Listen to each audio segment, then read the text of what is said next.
Alright, mbanze gusuhuza abantu mwese mukurikiye Makenga TV, ikiganiro cyo nibakebure mumaze kubimenyera. Ubu ni party 10 ubwo bivuze 10 party ya 10.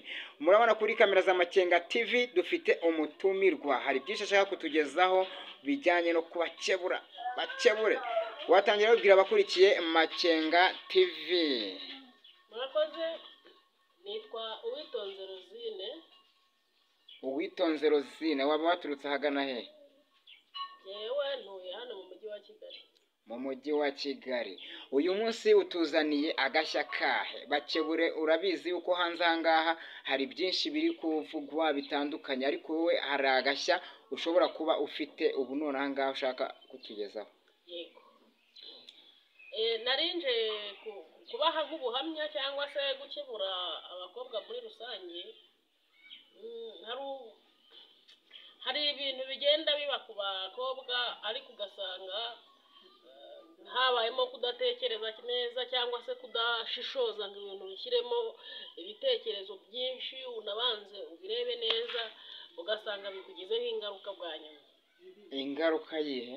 Ngewe navukiye Rusizi, iwacu ni Rusizi. Uri umunyarusizi? Yego.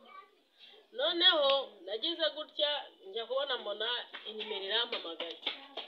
Inimero impamagaye, umuntu arambwira ngo rwose iyi nimero ngo nayibonye muri telefone yanjye, ngo none ngo numvaga nifuza ko twakundana. Ngo ni umusore, ese nawe uracyari umukobwa? Ndamubwira yego, nari nkiri umukobwa icyo gihe. Noneho birangira ambwira ati ese ko numva nshaka yuko twakundana, numva nyine nanjye nari ngeze igihe cyo kuba nakubaka urugo, turakundana, ndamwemerera nta kibazo, aranyibwira, ambwira ko waba ari i Kigali. Numva ngize n'amahirwe, ngize umugisha wo kuba nakundana n'umusore w'i Kigali. Biza kurangira rero amamagaye arambwira ati turakundana, tumaze nk'umwaka turimo tuganira buri munsi. Arambwira ngo reka nyoherereze itike nze kumusura, nze kumureba ahantu aba. Ndatega, anyoherereza itike, ndaza ngeze hano i Kigali. Arambwira ndangira ahantu ari, sinari nanahazi, ari ubwa mbere ngeze i Kigali.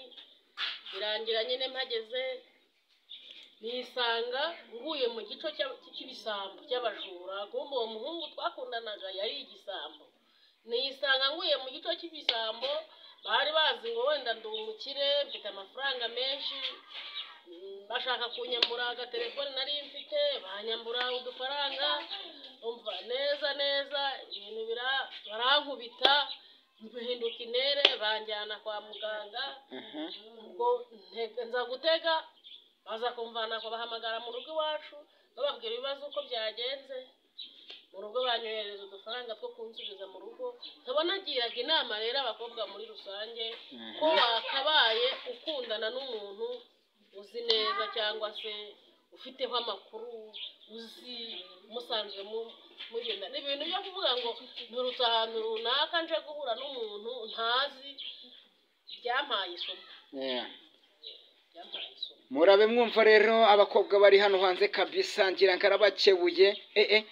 Bamwita Rosine kabisa, mugira ngo mukunda kumubona hano kuri Makenga TV wagwana n'iki Ruzungu. Abakobwa rero mwicare mutekereze, nimba mukuhaye urukundo umuntu mujye mwitonda, mubanze mumenye uwo ari we n'iki Ruzungu. Ikiganiro cyo nibakebure, uwo uri kumva ni MC Makenga cyangwa se n'iki Ruzungu ushatse bakongeraho akasa mutwe, kuko muri ino minsi ngiye kubakorera ibintu by'ibitendo, shaka dutangira umwaka dushwanyaguza.